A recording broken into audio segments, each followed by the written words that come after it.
In this lecture, we will learn the two-sample t-test. Before we go to any further read to this, let's first take a look at what's the question or what's the problem we can solve using the two-sample t-test. Let's take a look at the problem 1. Suppose here the company XYZ, it has two branches, branch A, branch B. They are located in the different locations. For the first month of the fiscal year, there were 57 sales transactions at the branch A with average value equal to $750, and the standard deviation is 250. During the same period, at branch B, there were 63 sales with average values $710 and the standard deviation equal to 200. So the question here we want to solve is, do the average sales values across the two branches differ significantly? So after we read this question, you probably will link this question to the previous lecture we mentioned, how to compare the difference between sample mean and the population mean. But this question here is a little bit different from the one we mentioned before. So here we'll not try to compare the sample mean and the population mean. We'll try to compare the two sample mean. So here we can treat the branch A as a sample 1, branch B as a sample 2. So we try to compare the average sales of the two samples, which means we'll try to compare the mean value of the two samples. And in this problem, we also need to notice the two branches, they are located in the different locations, which means their sales transaction could be independent with each other. When we use the two-sample mean test, we need to consider this condition. Let's take a look at the problem 2. For the problem 2, suppose you have the client, and the client information system projects the amount of the returns in each of the following 12 months for the sum product ABC, and the audit team come up with their own projection of the 12 months returns. The client's average estimate for the month's return is equal to 35,000. The auditor average estimate of the monthly return is 39,000. Right now we know the standard deviation of the difference between the client and auditor return estimate for the 12 months. The question here is, does the auditor estimate of the monthly return is significantly larger than the client's estimate on average? Here we also try to compare the two sample mean, which means the auditor's estimates and the client estimates for the monthly return. We need to notice one difference. This question, because the auditor then come up with their own projection, but the data source is the same, which means the data the auditor has is coming from the same data source that the client uses. So, which means the observations in the samples is related to each other. So here we cannot use the independent sample t-test anymore. We need to use a dependent sample t-test. In previous two questions, we tried to compare the means of the two samples. In the first problem, the samples are independent because the sales observations in the branch A is not directly related to the sales in the branch B.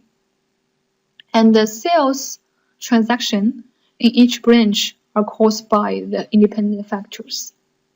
For the second question, the samples are not independent with each other anymore because the observations that the client has can be matched to the observations the auditor has.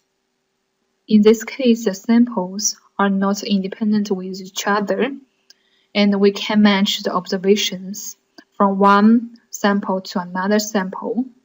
So we need to use another way to solve this problem. First, let's take a look at how can we solve the problem that the samples are independent with each other. In this case, we want to check whether the difference between the means of the two independent samples is statistically significant. The statistically significant refers to the amount of the difference between the two populations. So how we solve this problem? Last week, we talked about the central limit theorem, and we mentioned we can generate a different samples from the same population. The different samples may have a different sample means, which means we can treat the sample mean as a variable. For any variable, the variable should have a distribution. Same thing for the sample mean, so the sample has a distribution. In this case, if we have the reasonable large sample, so the sample mean variable should be approximately normal distributed, or the same idea we used here. So right now, think about you have two independent samples that's coming from the same population. You try to get the difference in the sample means. You can also create another two independent samples from the same population. The difference in the new two independent samples might be different from the difference in means coming from the previous two independent samples. Which means right now we can treat the difference between the sample means as a variable. And this variable should satisfy a certain distribution. And here, the difference in the sample means variable is t-distributed. In the last week, we mentioned how to calculate the t-score. The t-score equals to the value minus the mean of the population divided by the standard deviation of the population. So here, the mean could be the actual population mean if we know the actual population mean. Otherwise, it could be the hypothesized population mean. So how can we transfer this formula to solve the two-sample t-test? In this example, so we have the value. This value will be the difference in sample means. And we have the mean. This mean will be the average value of the difference in two sample means. Probably we need to think about what's the average of the difference in the sample mean.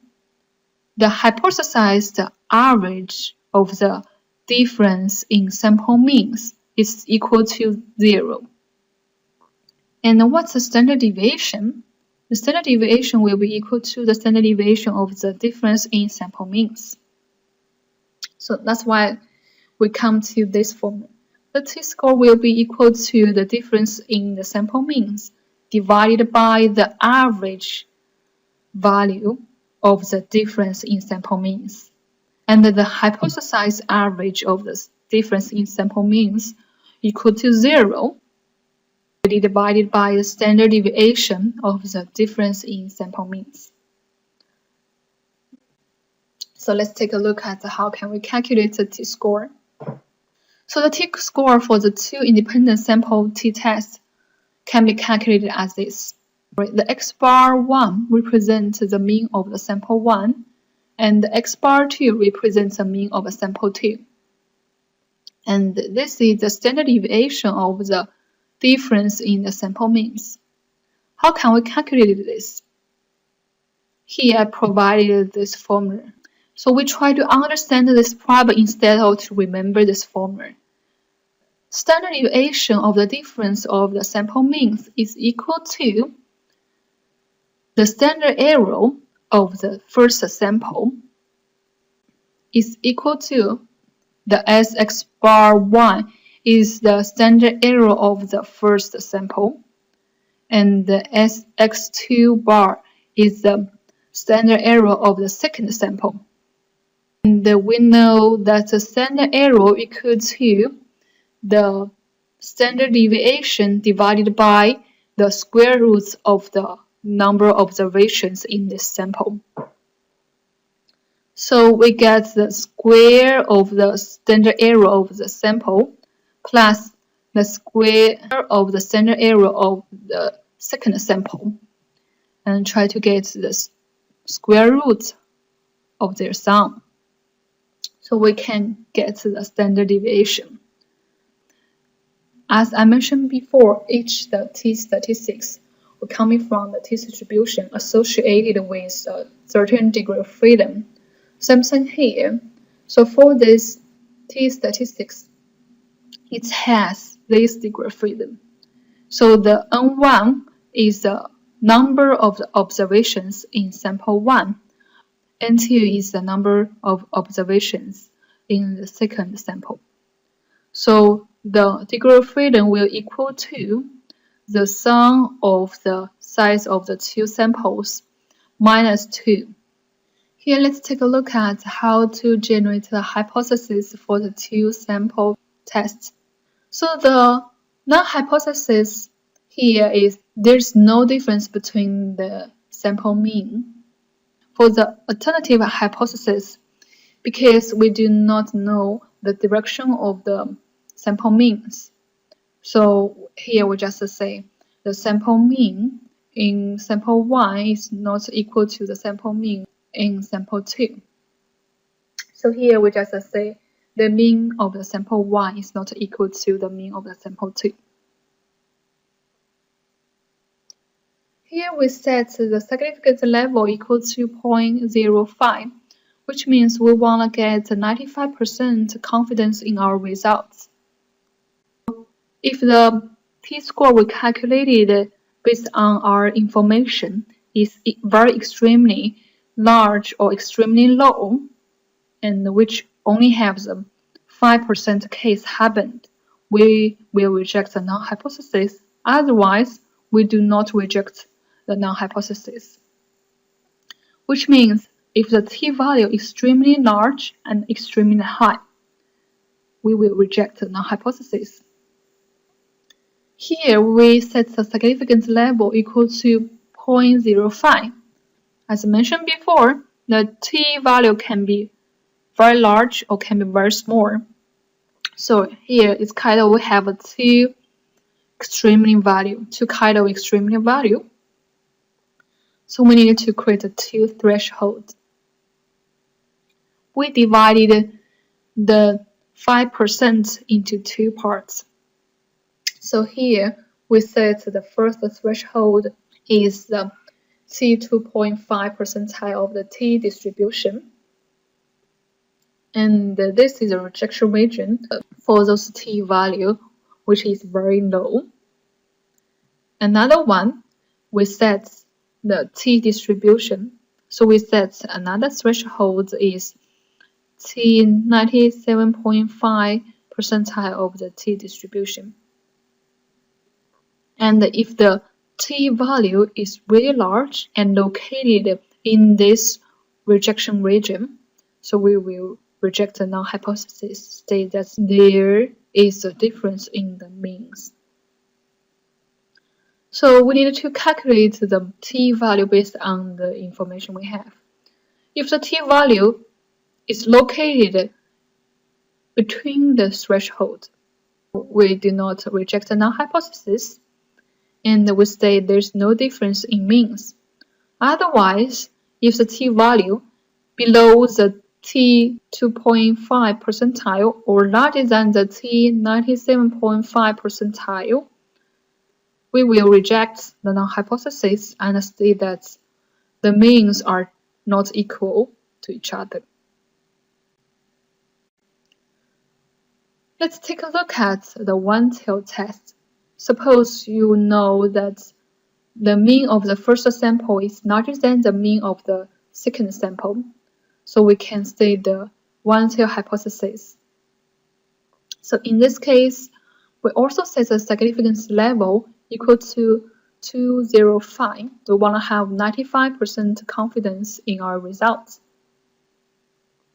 So we have the t-distribution here, and we try to find those extremely large value. If the t-score is extremely large and happens in 5% case, we will reject the null hypothesis. Otherwise, we do not reject it. So here we set the threshold. The threshold is equal to the t95 percentile of this t-distribution, and this is a rejection region.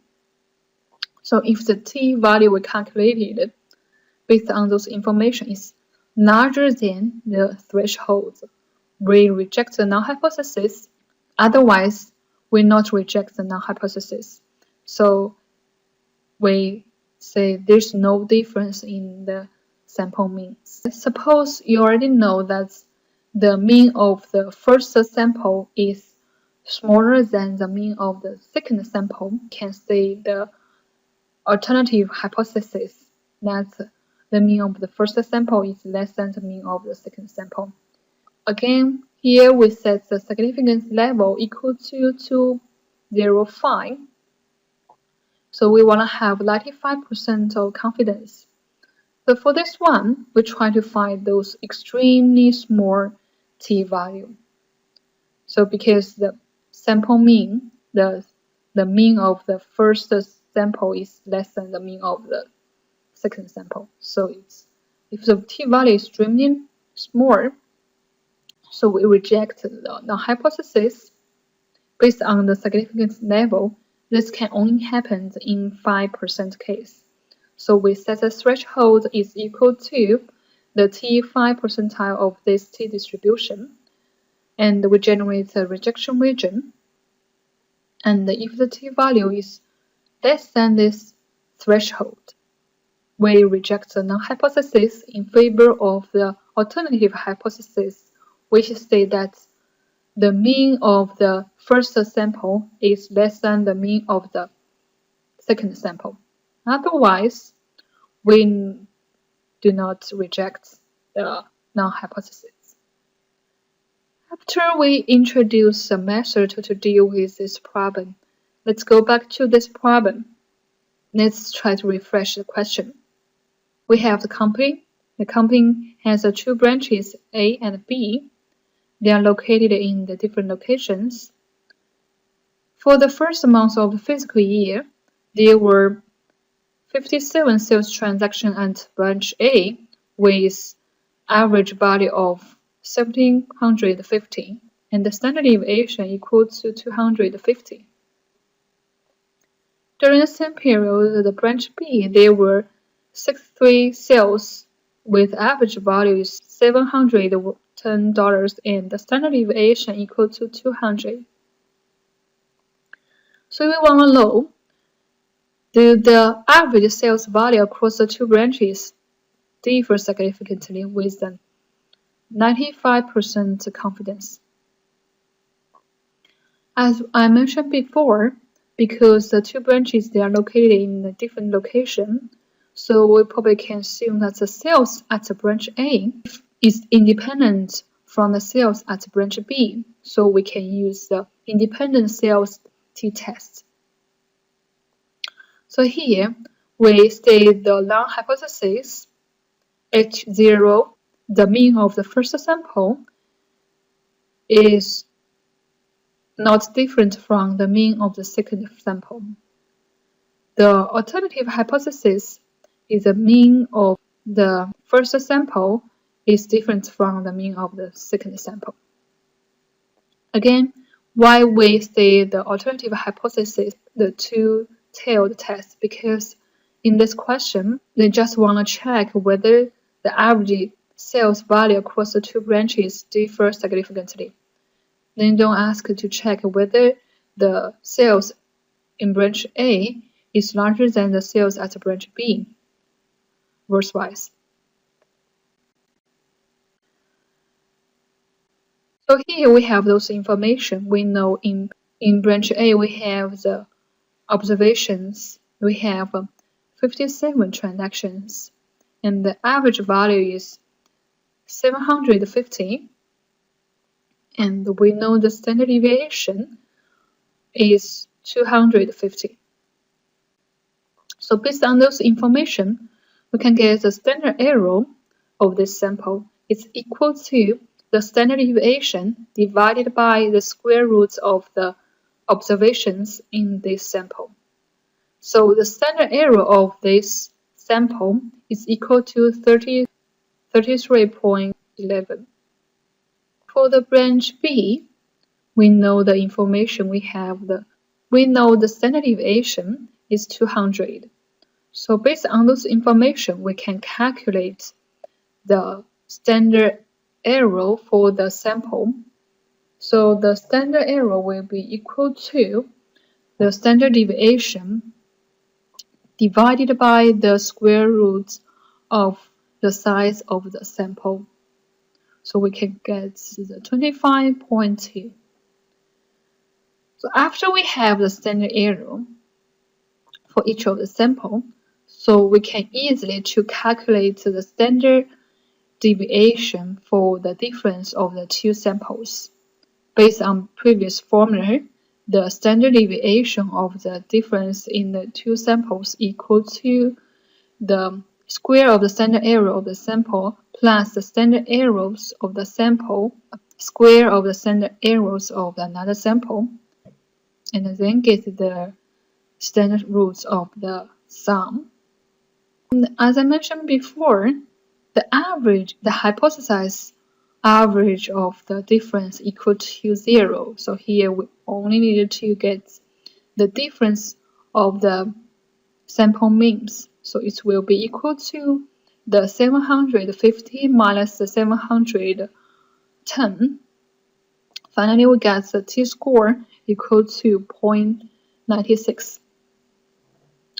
For t-statistics, as we mentioned before, it's associated with a certain degree. In our case, we have the observations in sample 1 equal to 57 and the observations in sample 2 equal to 63. Finally, we got the degree freedom 118. So based on the degree freedom, we can calculate the threshold. We know we set the significance level is 0.05, so we want to get the 95% confidence level. Because it's a two-tailed test, so we have the two thresholds. We have the threshold T 2.5 percentile and threshold T 97.5 threshold. And for the threshold, the value is equal to negative 1.98, and this threshold equal to the 1.98. So if the value, the T value we calculated here, is between the two thresholds, so we do not reject the null hypothesis. Otherwise, if the T value we calculated here is less than the T 2.5 percentile or larger than the T 97.5 percentile, we reject the null hypothesis and support the alternative hypothesis. Because here we got the T value equal to 0.96, so which means it's located between the two thresholds. We do not reject the null hypothesis, and we can conclude there's no significant difference between the average sales in the two branches in the 95% confidence level.